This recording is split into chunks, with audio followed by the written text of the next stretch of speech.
Hello बच्चों, आज हम जो है आपको ये जो मैकेनिज्म में दो मैकेनिज्म बच रही थी तो आज हम उसको पढ़ा दे रहे हैं। इस तरह से आपका जो है पूरी तरह से मैकेनिज्म के जो क्वेश्चंस आ सकते हैं इसी में से आएंगे। जितनी मैकेनिज्म आपके सिलेबस में मैं लगभग सब पढ़ा दिया हूँ। आज ये स्टरीफिकेशन का बता दे रहे हैं और एक ईथर का एचआई के साथ रिएक्शन, यही दो मैकेनिज्म बता देते हैं। तो इस तरह से आपका पूरा मैकेनिज्म का जो लेक्चर था वो भी पूरी तरह से कंप्लीट हो जाएगा और आप लोग इसको देखिए और इसमें से अगर कोई भी क्वेश्चन मैकेनिज्म आएगा तो मैंने जो लेक्चर में पढ़ाया उसी के अंतर्गत ही आएगा। तो चलिए आज शुरू करते हैं एस्टरिफिकेशन। देखिए एस्टरिफिकेशन होता क्या है। एस्टर याद रखिएगा कि एस्टर इसे कहते हैं RCOOR या RCOOR। इसको जैसे आपका ये होता है CH3 COO C2H5, ये आपका क्या है, एस्टर है। तो एस्टर बनाना ही क्या कहलाता है, एस्टरिफिकेशन कहलाता है। तो देखिए मैंने लिखा है एस्टरिफिकेशन क्या होता है।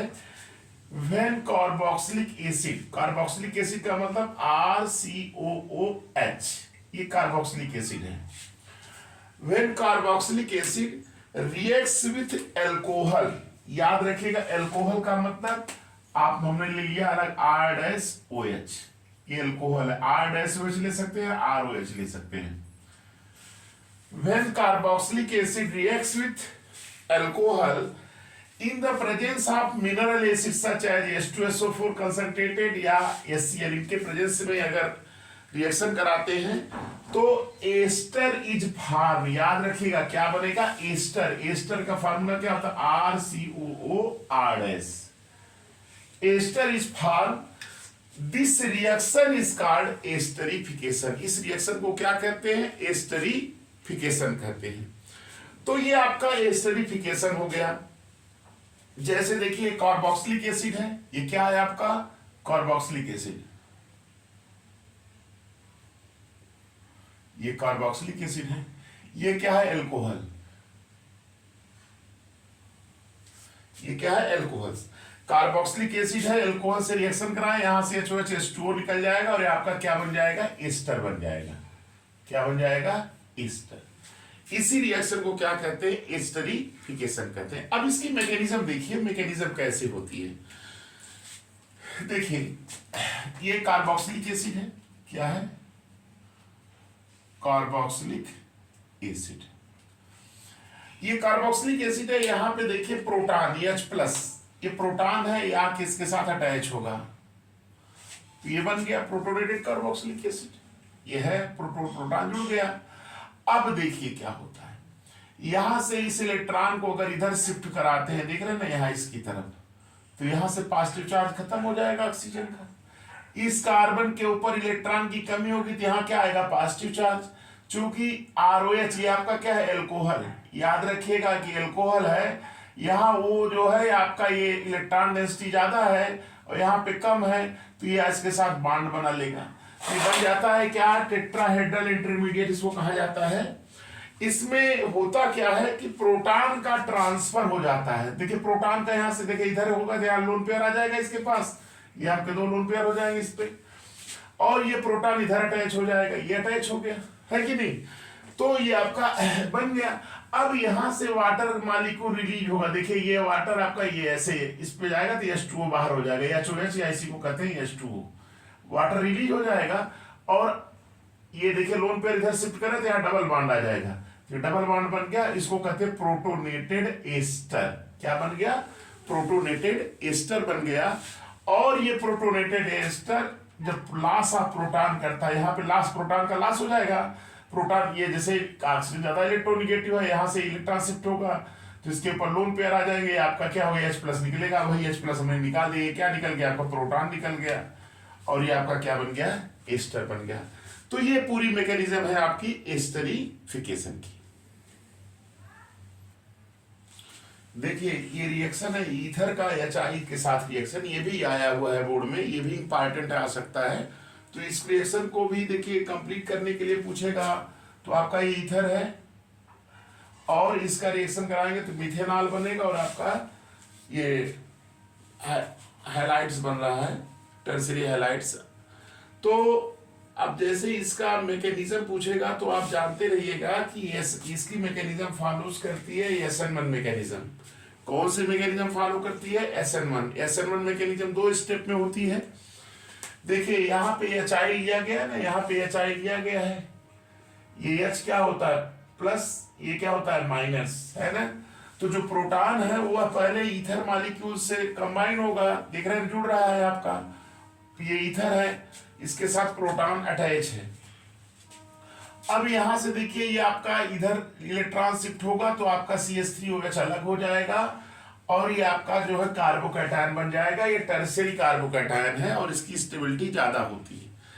ये स्टेप क्या होता है? स्लो स्टेप होता है। अब देखिए क्यों? क्योंकि इसमें बॉन्ड ब्रेकिंग हो रही है।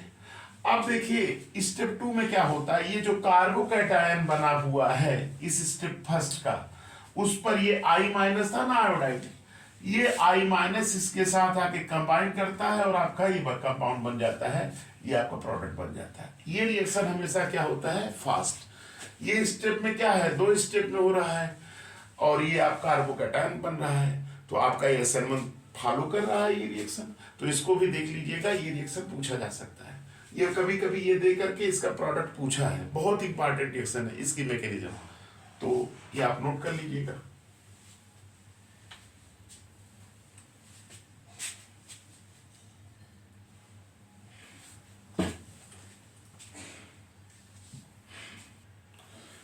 देखिए जैसे ये आपका अनसिमेट्रिकल ईथर है ROR-, जैसे अनसिमेट्रिकल ईथर में ROR-, या इसको लिख सकते हैं CH3O(C2H5), ये अनसिमेट्रिकल है, इसको आप लिख सकते हैं HI, है ना।